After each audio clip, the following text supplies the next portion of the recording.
سيدنا محمد به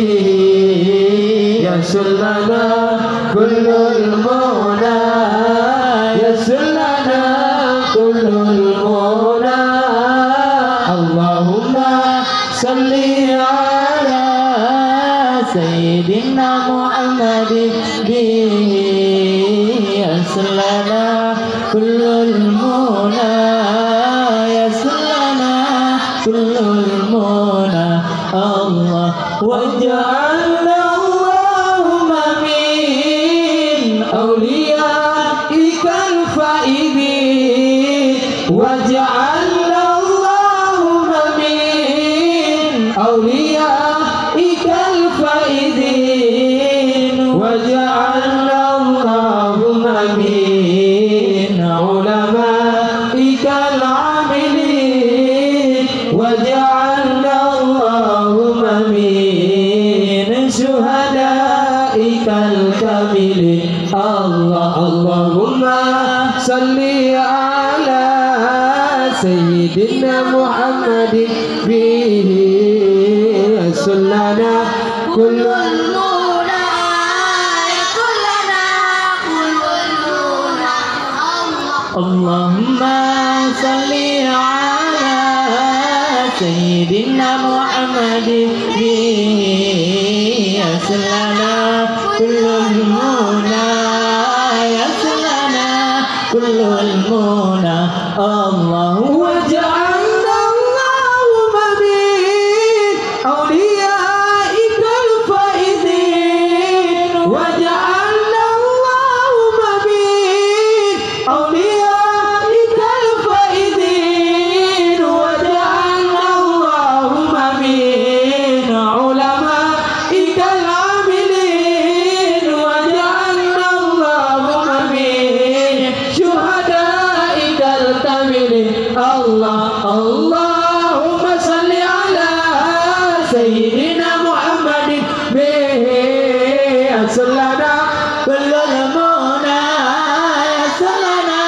كل المنى اللهم صل على سيدنا محمد به يسر لنا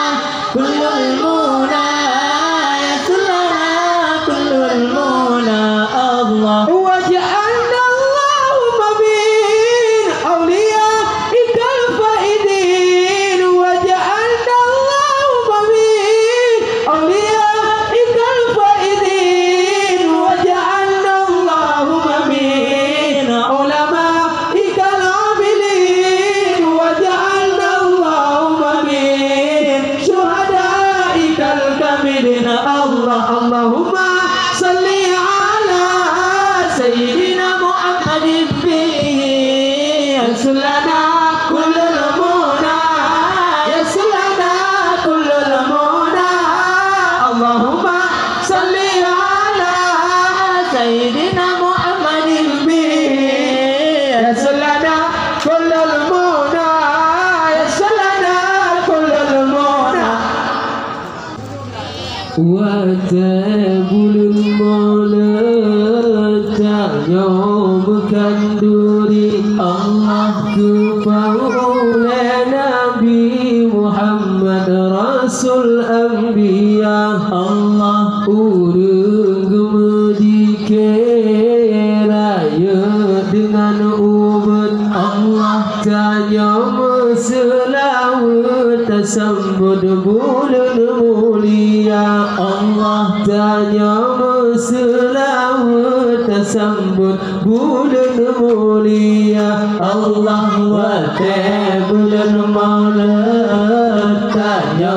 berkanduri Allah kepanggula Nabi Muhammad Rasul Anbiya Allah urung gemedikiraya dengan ubud Allah tanya selawat tersambut bulan mulia Allah tanya selawat tersambut bulan mulia Allah batakna ada tamu pakar lagi jamu tempat dekat mana ikan gebi umpun gunung padun teh kubang oleh maulad gukun katruwa teh hidang gume payah rayu Allah wa teh bulan maulad tanya makan duri Allah kubang oleh Nabi Muhammad Rasul Anbiya Allah urung gumedike raya dengan ubud Allah tanya masalah kesembun bulan mulia Allah tanya masalah kesembun bulan mulia Allah Dina masa urung kaya rata saga ngan rumah raya para boladung gubla munyakan duri ngan iku pitimpan tula haji guna ba atakan aku biduruga Allah wa tebun tanya makan duri Allah kupang oleh Nabi Muhammad Rasul Anbiya Allah urus